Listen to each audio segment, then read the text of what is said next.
anytime I see anyone or hear anyone say like, "Oh, she was asking for it," that kind of stuff, it doesn't make sense to me because it's like they're justifying like a horrible act with something that the person like I don't.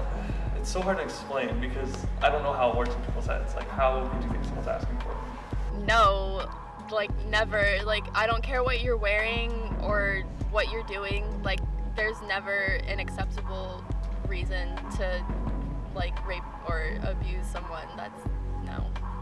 A lot of like blame is put on them, like they asked for it or somehow did something that said they wanted. What were they wearing? Yeah. I know that sounds very cliche, but honestly, it's like why does that have to be the first question that comes up? Like, well, what were you wearing? No, I don't think so. Never. I've never heard anything where I'm like, oh, it was her fault, because like it's always one person taking advantage of another person, and the other person can't be their fault if they're taken advantage of. No, I don't believe so. Unless they like literally say, I want to have sex with you, then no, they're not asking. Like, unless they actually say it, then that's when they're asking you for it. Oh, absolutely not. I mean, if someone wants to wear something that shows more than it should or whatever, that society says it should, then, I mean, she wasn't, no, she's not asking for anything. Someone is consenting to doing something like yes or no. It's not like a hard concept to understand. If you consent to something, you approve to do something. Consent, consent meaning like you have to have permission from someone else to do something, and that's my definition. Consent is between two or more people, and it's permission. You need to have a permission to do something. Like the reason a lot of people don't report it is because when something like that happens, you just want to get over it.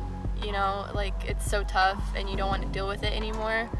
But you also should probably do the right thing, which is bring justice to what happened.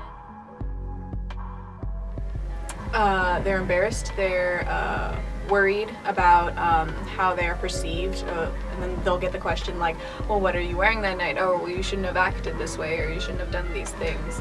And they're also worried about like what light will be shined on them. There'll always be that person that this happened to them, so that's probably why. Fear of like getting in trouble, I guess, with the person that assaulted them, and also fear of like people thinking that they're trying to get attention. Maybe because I don't want to act like it happened, because like it's kind of like a horrible thing, and girls or guys, they don't really want to talk about it because I mean it's not really like a subjective conversation in like a group of friends, I guess. I don't know. You're definitely aiding them in a way that you're seeing this happening and you're not reporting it, so it's kind of like you don't care enough to say anything. In some cases, yes. However, maybe the person who was sexually assaulted is too afraid to come forward themselves. I definitely believe so. I mean, if I see something that's getting sexually assaulted, I'm definitely going to jump in there and do something about it. I'm not just going to stand by and watch. It's horrible. Yeah, I do, because bystanders are just as bad as who's doing it. If you witness that and you don't do anything, like, what are you doing? Honestly, I feel like they just don't care, or maybe they're afraid, but you have to step up and help someone, because if that was you in that situation, you wouldn't, like, you'd really need someone to step up for you, so.